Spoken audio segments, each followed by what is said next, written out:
Hello friends, आज हम लाए हैं आपके लिए एक्सरसाइज 3 का वीडियो। ये एक्सरसाइज 3 का पहला वीडियो है, इसलिए इस वीडियो में केवल चैप्टर 3 के इंट्रोडक्शन की बात करेंगे। किसी भी चैप्टर के इंट्रोडक्शन की वीडियो आप अच्छे से देखें ताकि उस चैप्टर के बारे में आपको अच्छी से अच्छी जानकारी मिले। चैप्टर 3 चैप्टर का नाम है दो चर वाले रैखिक समीकरण युग्म। तो ये चर क्या होता है आपको पता ही है, जिसको वेरिएबल टर्म बोलते हैं, एक्स वाई जेड वाला फॉर्म। तो दो चर जिसमें एक साथ दो वेरिएबल टर्म हो। रैखिक मतलब लीनियर इक्वेशन जिसका पावर 1 हो, और लीनियर इक्वेशन हो गया युग्म का मतलब पेयर, मतलब एक साथ दो समीकरण हो। तब पहले आपको एक चर वाला पता ही है, जैसे एक चर वाला समीकरण A X plus B equal to 0 के फॉर्म में होता है। जैसे इसका एग्जाम्पल एक ले लेते हैं 3x प्लस 5। यहाँ पर केवल और केवल एक वेरिएबल टर्म है x, बाकी कोई दूसरा वेरिएबल टर्म नहीं है, इसलिए ये वन वेरिएबल लीनियर इक्वेशन हो जाएगा 3x प्लस 5। अब इस इक्वेशन को सॉल्व करके हमको 3 का कुछ वैल्यू फाइंड होगा। जैसा कि कैसे सॉल्व करते हैं, तो ये +5 है, इधर आएगा -5, 3x इक्वल टू -5। ये मल्टीप्लाई में है, इधर आएगा डिवाइड में, इसलिए x इक्वल टू -5/3। तो ये आपका x का वैल्यू फाइंड हो गया। इसी तरीके से सारे इक्वेशन को सॉल्व करते हैं। अब आते हैं हम लोग अपने चैप्टर पर जिसमें दिया है दो चर वाले। तो दो चर वाले समीकरण का एग्जाम्पल देखते हैं। उसका मूल फॉर्म होता है A X plus B Y plus C equal to 0, जिसमें ए और बी 0 नहीं होना चाहिए, क्योंकि अगर ए और बी 0 रहेगा तो ये फिर दोनों वेरिएबल टर्म 0 हो जाएंगे, तो फिर ये टू वेरिएबल इक्वेशन नहीं कहेंगे, दो चर वाला इक्वेशन नहीं कहेंगे। इसलिए इसमें A X plus B Y plus C में ए और बी 0 नहीं होना चाहिए। अब देखते हैं इसका एग्जाम्पल लिख लेते हैं 2x plus 3y plus 5 equal to 0, जिसमें 5 आपका कांस्टेंट टर्म हो गया और ये दो वेरिएबल टर्म, दो चर हैं, एक x और एक y के फॉर्म में। अब ये देखते हैं एक चर वाले इक्वेशन को सॉल्व करने के लिए बस और बस केवल एक इक्वेशन की जरूरत पड़ती है, लेकिन दो चर वाले इक्वेशन को सॉल्व करने के लिए हमें दो इक्वेशन की जरूरत पड़ती है। तो ये अगर एक इक्वेशन है तो इसमें x और y का वैल्यू अलग अलग फाइंड नहीं हो सकता है, लेकिन x और y में रिलेशन निकल सकता है, लेकिन अलग अलग वैल्यू फाइंड नहीं हो सकता है। तो इसीलिए इसमें समीकरण युग्म दिया है, मतलब कि पेयर ऑफ इक्वेशन। समीकरण युग्म देख लेते हैं, सब पेयर ऑफ इक्वेशन। दो चर वाले समीकरण में समीकरण युग्म मतलब दो समीकरण, पेयर ऑफ इक्वेशन चाहिए, तब हमको x और y का अलग अलग वैल्यू निकलता है। तो जब समीकरण युग्म हो तो उस दोनों इक्वेशन को अलग अलग मूल रूप में इस तरीके से मानेंगे। पहले समीकरण को a1x b1y plus c1 equal to 0, उसी तरीके से दूसरे को a2x plus b2y plus c2 equal to 0। मतलब कि पहले इक्वेशन में x के कोफिशिएंट को a1 मानेंगे तो दूसरे इक्वेशन में x के कोफिशिएंट को a2 मानेंगे, y के कोफिशिएंट को b1 मानेंगे तो दूसरे इक्वेशन में y के कोफिशिएंट को b2 मानेंगे। इसी तरीके से कांस्टेंट टर्म को c1 और c2। चलो अब ये दो इक्वेशन युग्म जिसका एग्जाम्पल हम लोग देखते हैं। x plus 2y minus 4 equal to 0, ये इक्वेशन पहला हुआ। दूसरा 2x प्लस 4y माइनस 12, ये दूसरा इक्वेशन हुआ। इस दोनों इक्वेशन की सहायता से हम लोग x और y दोनों का अलग अलग वैल्यू फाइंड कर सकते हैं। हमेशा याद रखिएगा दोस्तों कि दो चर टू वेरिएबल वालों को सॉल्व करने के लिए हमें हमेशा दो इक्वेशन की आवश्यकता होती है। अब इसको सॉल्व करने की बहुत सारी विधियां होती हैं, बहुत सारे तरीके होते हैं। आइए देखते हैं कौन कौन से तरीके हैं। सब तरीकों को अच्छे से पढ़ना है, क्योंकि एग्जाम में किसी भी खास विधि का तरीके का नाम दे करके पूछ सकता है, इक्वेशन को इस विधि से सॉल्व करना है। तो ये हम चारों तरीका सीखेंगे किस तरीके से। पहला है ग्राफ विधि, ग्राफ मेथड। दूसरा है प्रतिस्थापन विधि, सबस्टिट्यूशन मेथड। तीसरा विधि है विलोपन विधि, एलिमिनेशन मेथड। चौथा है ब्रज गुणन विधि, क्रॉस मल्टीप्लिकेशन मेथड। तो ये चारों मेथड को हमको सीखना है, बारी बारी से सारी सीखेंगे। अब कुछ बातें जो थोड़ी बेहद ही ज़रूरी है और इनको हमेशा मतलब याद रखना ज़रूरी है। अब इन बातों को थोड़ा अच्छे से समझ करके रखना है और हमेशा याद रखना है।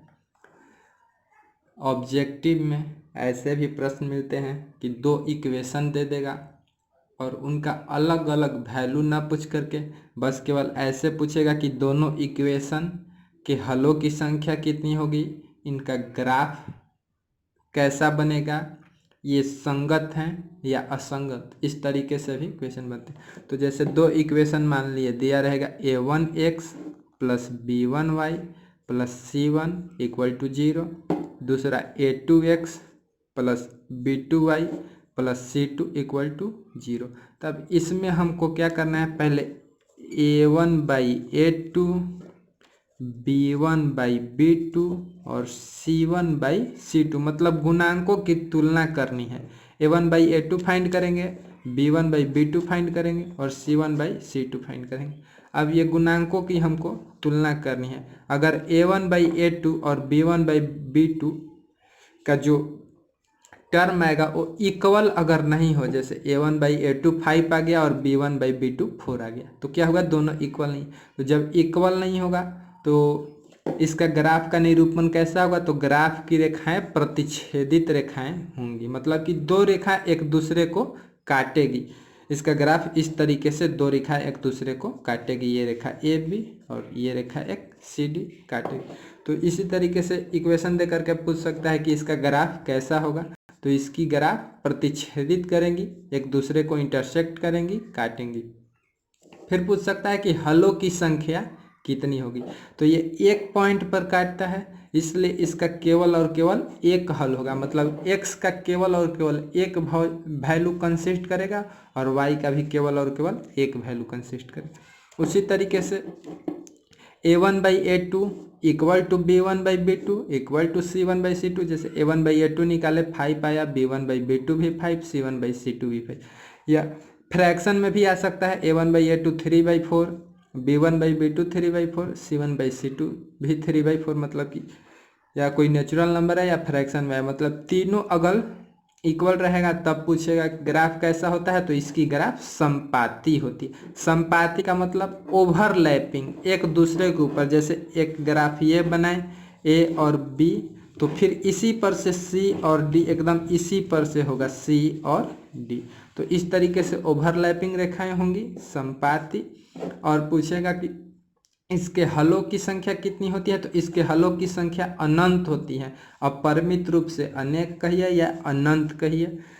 क्यों? क्योंकि यहाँ पर ये एक रेखा दूसरे रेखा को हर बिंदु पर काटती है, मतलब कि अनंत जगह तक काटती है। इसलिए ऐसा इक्वेशन जब दिया रहे तो उसका ग्राफ संपाती होगा और उसके हलों की संख्या अपरिमित रूप से अनंत। इसी तरीके से a1/a2 equal to b1/b2 not equal to c1/c2। समांतर रेखाएं होंगी, मतलब कि अगर ये रेखा एक ए बी है तो इसके समांतर एक दूसरी रेखा सी डी होगी, मतलब कि ये एक दूसरे को एक जगह भी नहीं काटेगी, मतलब समांतर होगी। और जब काटेगी नहीं तो कोई हल नहीं होगा। तो इतना हमेशा क्लियर रखना है। इसको याद कैसे रखते हैं, तो इसको याद रखने के लिए पहले ये देखिए a1/a2 equal to b1/b2 equal to c1/c2, मतलब कि तीनों इक्वल हो तो रेखाएं एक दूसरे के ऊपर ओवरलैप करेंगी, ओवरलैप करेंगी तो अनेक हल होगा। अब दूसरा, यहाँ पर इक्वल आया लेकिन यहाँ पर इक्वल नहीं आया, जैसे कि ये a1/a2 इक्वल आ गया B1/B2, लेकिन C1/C2 कुछ अलग आ गया, तब रेखाएं समांतर होंगी इस तरीके से, तो कोई हल नहीं होगा। अब निकालेंगे और यहाँ पर ही हमारा इक्वल न आए, A1/A2 not equal to B1/B2, तब आगे C1/C2 चेक करने का जरूरत ही नहीं है। A1/A2 not equal to B1/B2, तब ग्राफ कैसा होगा, तो इंटरसेक्टिंग प्रतिच्छेदित करती रेखाएं होंगी और केवल एक हल होगा।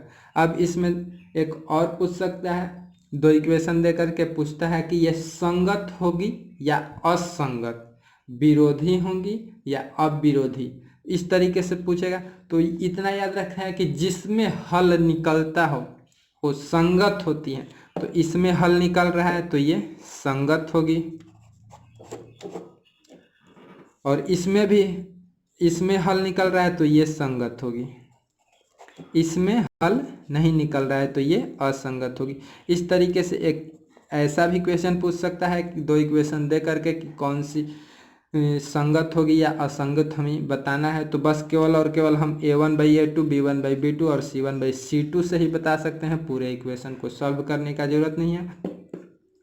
तो याद रखना है कि जहाँ पे हल निकलेगी तो संगत, हल नहीं निकलेगी तो असंगत। अब संगत को अविरोधी कहते हैं। अविरोधी क्यों? संगत मतलब कि साथ होना, तो जो साथ होगा वो विरोध नहीं करेगा, इसलिए इसको अविरोधी भी कहते हैं। ये भी संगत माने साथ होना तो विरोध नहीं करना, तो अविरोधी। और ये असंगत मतलब कि साथ नहीं होना, जब साथ कोई नहीं रहता है तो विरोध करता है, तो ये विरोधी। इस तरीके से पूछ सकता है कि संगत है या विरोधी, तो इस तरीके से हम देख करके बता सकते हैं केवल A1/A2 पर, B1/B2 और C1/C2 से। तो इस चैप्टर के लिए इतना इंट्रोडक्शन काफ़ी है, इतना आप अच्छे से पढ़िए, हमेशा याद रखिए। और ये जो इक्वेशन सॉल्व करने का अलग अलग मेथड चैप्टर वाइज सारी मेथड आपको बताई जाएंगी। आज के लिए इतना ही।